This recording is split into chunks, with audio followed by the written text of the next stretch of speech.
Vico Lotto. Maraming salamat. Upo lang po kayo. Grabe, ginanahan ako bigla sa introduction ni Sir Manny. Magandang umaga, Barangay Kalawaan. Kamusta po ang mga taga-Ismar? Yung mga nasa likod, para medyo matamlay po kayo. Okay po kayo dyan? Okay. Nataas pala ang energy natin ngayong umaga. Hindi na siguro kailangan ng mahaba pang mensahe dahil siguro sa puntong ito ay nagkakaintindihan na naman po tayo. Ilang beses na rin naman ako narinig magsalita at magkwento tungkol sa ginagawa po natin ngayon dito sa Ismar. At syempre, alam din po natin na hindi po ito naging posible kundi sa tulong ng bawat isang tao, bawat isang residente, bawat isang miyembro na kasama po natin dito. Kaya kung magpapasalamat po kayo sa akin, okay lang naman po. Pero pasalamatan nyo rin po ang sarili ninyo at mga kapitbahay ninyo. Maraming salamat sa bawat isa sa inyo dahil sa pakikiisa po ninyo, dahil sa kooperasyon po ninyo at sa tulong po ninyo, naging posible at ngayon nandito na po tayo, awarding na po tayo. Kaya maraming salamat. Sa totoo, marami pa tayong kailangan pag-usapan, pero yung pinaka-importante sa lahat, mapapasa inyo na yung lupang kinatitirikan ng mga bahay po ninyo. Yan naman po ang pinaka-importante sa lahat.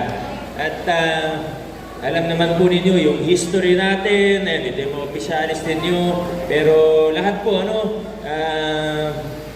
lahat ng grupong nakausap po natin, diba? Pinagkasundo natin yung, alam niyo naman po yung history natin, di ba? May dalawang grupo. Kailangan magkasundo lahat para maging posible ito. Kaya nga sinasabi ko na hindi lang ito produkto ng trabaho ng mayor. Trabaho ito ng bawat isa. Kasi kayo rin po kung hindi kayo nagkasundo, kung hindi kayo pumayag na magkaroon ng konting kompromiso, pati doon sa membership sa HOA, di ba? Yung mga pinag-usapan natin, sa ilang taon natin pinag-usapan. Kung hindi nagbigayan, walang nangyari. Kaya kailangan din natin pasalamatan yung mga opisyalis ang bawat miyembro natin.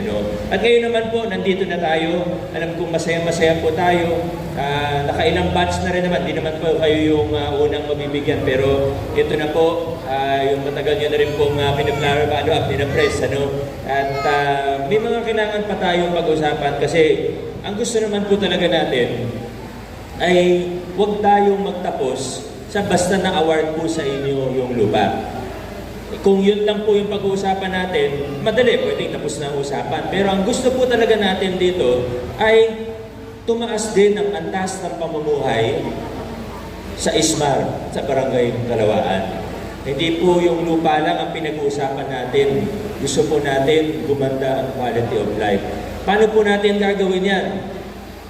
Ang pinaka-basic po siguro, unang-una sa lahat, yung safety, kaligtasan. Alam naman po natin sa tagal ng panahon, yung iba pong mga kabahayan, pasensya na po, kumiilan po dito, medyo sumobra ng konti sa sukat, medyo nasa ali na o nasa roadblock na. Ano po mangyayari kung hahayaan po natin o kung papayagan lang po natin o hindi na po natin sisilipin? Pwede naman tayo magbulag-bulagan basta na-award ko na, tapos na ako. Pwede ko pong sabihin yun. Pero hindi ko po gagawin yun. Bakit? Kasi delikado po. At hindi po tayo aasenso kung habang buhay ganun po. Kaya ako po yung nakikiusap sa bawat isa na makiisa po tayo sa puso, sa barangay, sa iba't ibang opisina, ahensya na kakausap, magko-coordinate po sa inyo.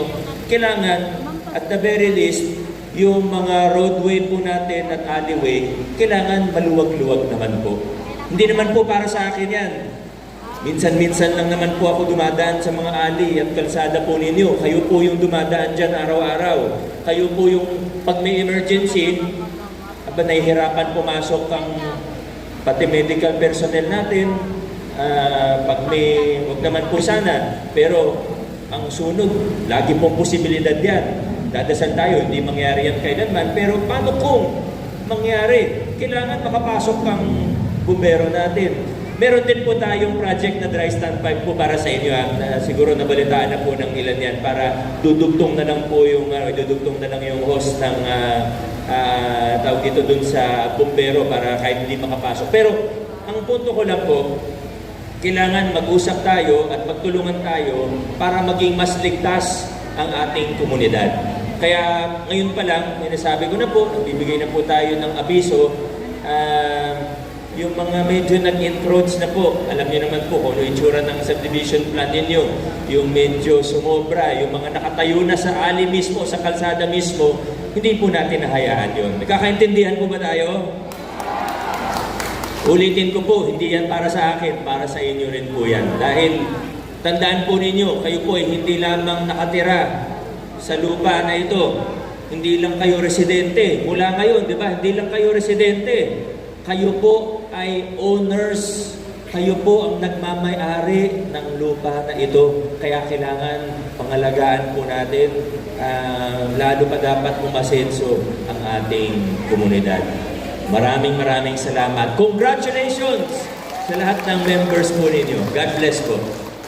Kung maaari na po tayong magsimula, mga opisyales, pakitaas po ang inyong kanang kamay at sumunod po kayo sa akin. Ako banggitin ang inyong pangalan at itinalaga bilang inyong posisyon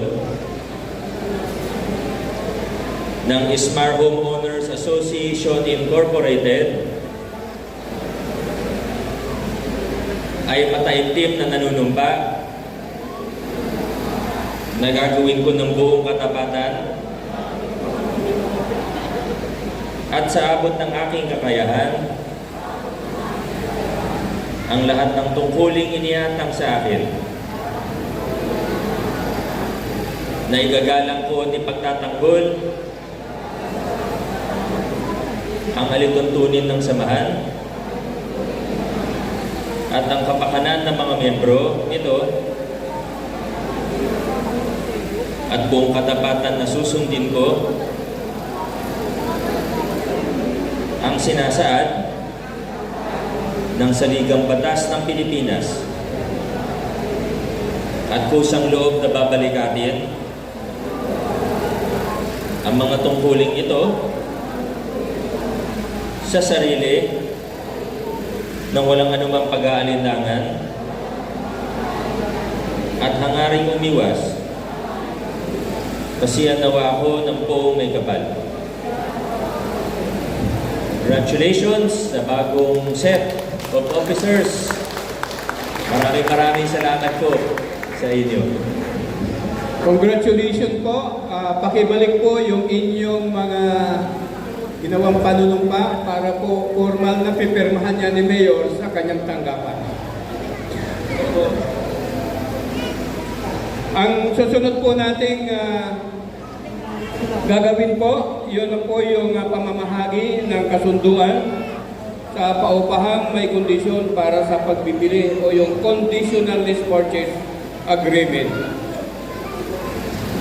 Ang gagawin po natin dito ay yung 11 na lamang ng mga officers ang bibigyan ng tatanggap ngayon at yung ibang matitira ay ibibigay na po natin sa mga officers na sila na po yung mamamahagi po sa inyo. Kasi kamani, nasa 619 po tayo. Kaya kung isi-ceremonial po natin lahat ngayon, baka alas 5 ng hapon, nandito pa po tayo. Ano? Kaya sa officers na lang po, ceremonial turnover lang naman po ng ating kontrata o kasunduan. Tapos sila na po bahala sa bawat isa. No? Pero ang sigurado naman po tayo na kumpleto po ito. Lahat po kayo kasama na dito. Kaya, ayan po. Sige po, umpisa na po tayo. Yung unang tatawagin po, si Raimundo O. Abusejo. Sunod si Lucas C. Morado. Shelo M. Disina. Amelia A. Ablat. Edwin B. Balisan.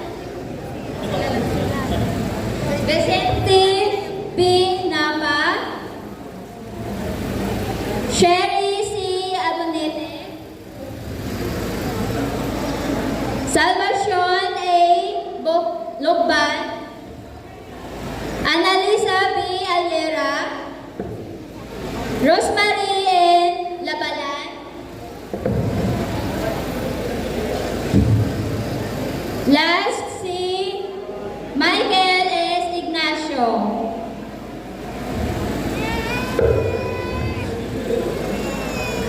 Okay po, so yung iba, yung street coordinators ang magbibigay sa inyo sa mga bahay-bahay po ninyo. Malinaw po?